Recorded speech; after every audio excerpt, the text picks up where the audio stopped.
So here we have the brand new touchscreen from the Raspberry Pi Foundation. Let's open it up and see what it looks like. Here's the screen. It's a pretty nice glossy surface. Then we have the ribbon cables in the back, owner's manual, which you really don't need, adapter board, that'll handle your inputs and outputs. Then we have these ribbon cables, you only need 2 of them, and a hardware packet. Alright, so here's the touchscreen. Let's flip it over and get a good look at these ribbon cables. So then we have the adapter mounting ports, or holes rather. Then the smaller ribbon cable goes into the smaller ribbon cable holder, then the larger cable goes into the larger one. Let's go ahead and hook up the larger one here. So what we're going to do is pull out the black part first, insert the ribbon cable. That'll go shiny side down, and then we'll seat the ribbon cable together. Next we'll do the smaller one, so pull out the brown part, stick in the ribbon cable, and then gently seat the holder.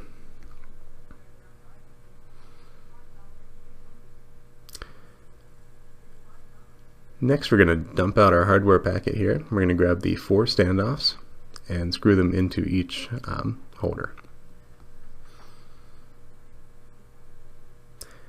Alright, now we have the DSI ribbon cable, so that's going to go into the jack on the side, and we're going to do the same thing, pull out the black part and then seat it home.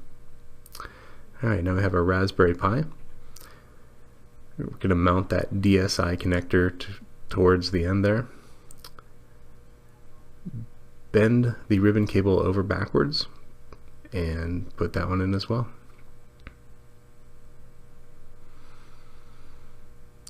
Now all we have left to do is put in the 4 mounting screws to keep everything firmly in place.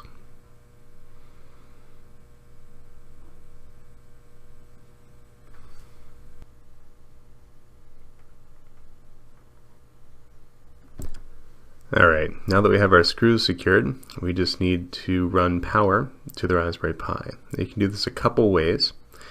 So the first way is you can use the USB out on the adapter board to go to the USB micro on the Raspberry Pi, and then you can insert the power right into the adapter board, and so that way it both shares the USB power supply. Alternatively, you can use the GPIO pins on the back, which go to the end pins on the adapter display.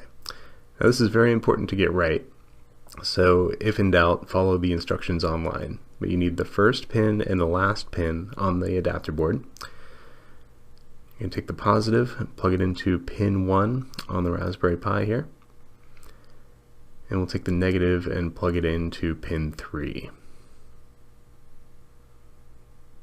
And we'll just tuck those wires off to the side a little bit.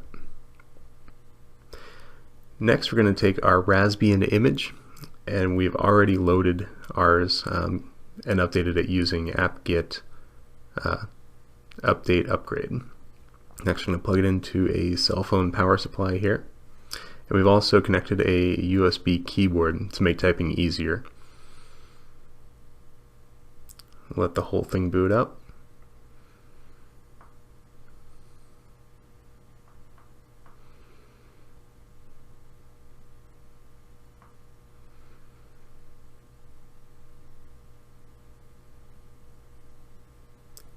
And we'll log in using Pi with password of Raspberry.